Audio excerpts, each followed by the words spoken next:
அன்புமிக்க சகோதரமே, இன்றைய நாளை ஆண்டவருடைய பாதத்திலே ஒப்பு கொடுப்போமா? அன்பு இயேசுவே, இந்த மக்களை ஆசீர்வதியும். உம்முடைய இறை வார்த்தையை கேட்கின்ற இந்த மக்கள் உம்மோடு இருக்கட்டும், உம்மோடு வழி நடக்கட்டும். உம்முடைய கட்டளையிலிருந்து அவர்கள் விலகிச் செல்லாமல், உம்முடைய மதிப்பீடுகளிலிருந்து அவர்கள் விலகிச் செல்லாமல் காவல் தூதர்களை கொண்டு பாதுகாத்து வழிநடத்தும். ஆண்டவரே, சோதனைகள், வேதனைகள், துன்பங்கள் இருந்தால் அதை சந்திப்பதற்கும் அதை தாண்டி செல்வதற்குமான சக்தியை நீரே இந்த மக்களுக்கு கொடும். இவர்களை ஆசீர்வதியும், இவர்களுடைய பிள்ளைகளை ஆசீர்வதியும், இவர்களுடைய தலைமுறையை ஆசீர்வதியும். ஆமென். அன்புமிக்கவர்களே, இன்றைய நாளிலே நாம் தியானிப்பதற்காக எடுத்துக்கொண்ட இறைவார்த்தை விடுதலை பயணம் 32ஆம் அதிகாரம் 32, 33 இறைவார்த்தைகள். மோசே ஆண்டவரிடம், நீர் அவர்கள் பாவத்தை மன்னித்தருளும், இல்லையேல் நீர் எழுதிய உம் நூலிலிருந்து எம் பெயரை நீக்கிவிடும் என்றார். அடுத்த இறைவார்த்தை, ஆண்டவரோ மோசேயிடம், எவன் எனக்கு எதிராக பாவம் செய்தானோ அவனையே என் நூலிலிருந்து நீக்கி விடுவேன் என்றார். அன்புமிக்கவர்களே, ஒரு நூலை பற்றி இங்கு எழுதப்பட்டிருக்கிறது. அது எந்த நூல் என்றால் கடவுளின் நூல், வாழ்வின் புத்தகம், ஜீவ புத்தகம் என்றும் சொல்லுவார்கள்.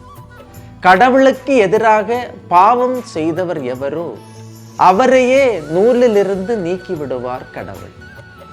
என்னோடு சாராதவர், என்னிடமிருந்து அகன்று நிற்பவர் பெயரை நூலிலிருந்து நீக்கி விடுவதாக கடவுள் சொல்லுகின்றார்.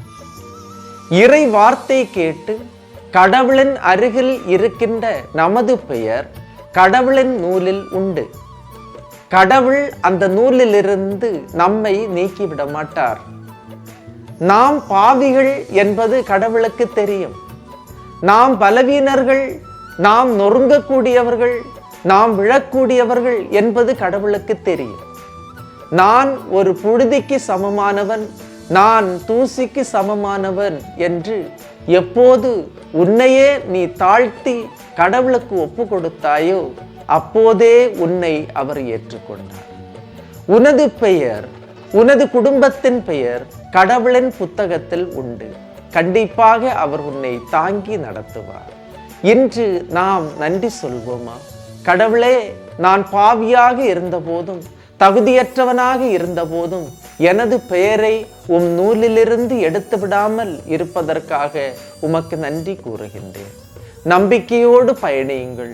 கடவுளின் வார்த்தையை எல்லா மக்களுக்கும் கொண்டு சேர்க்கின்ற உங்களுக்கு தனி ஆசீர்வாதம் உண்டு. மற்றவர்கள் வியக்கும்படி, அவர்கள் ஆச்சரியப்படும்படி அவர் உங்களை உயர்த்துவதை நீங்கள் கண்ணார காண்பீர்கள். கடவுளின் நூலில் பெயர் இருப்பவர் செழித்து வளர்வார்கள். எனவே இன்று மோசே கடவுளிடம் பரிந்துரை செய்து, அதாவது கன்றுக்குட்டி செய்து கடவுளுக்கு எதிராக பாவம் செய்த அந்த மக்களுக்காக பரிந்து பேசி அந்த மக்கள் மேல் வரவிருந்த அந்த துன்பத்தை, அந்த விபத்தை மோசே கடவுளிடம் மன்றாடி அதிலிருந்து விடுவிக்கின்றார். அன்புமிக்கவர்களே, இன்றைய நாளிலே நீங்களும் மற்றவர்களுக்காக மன்றாடும் போது, மற்றவர்களுக்காக இந்த இறைவார்த்தையை அனுப்பி அவர்களுடைய வாழ்வில் ஒளியேற்றும் போது ஆண்டவர் உங்களை ஆசீர்வதிப்பார்.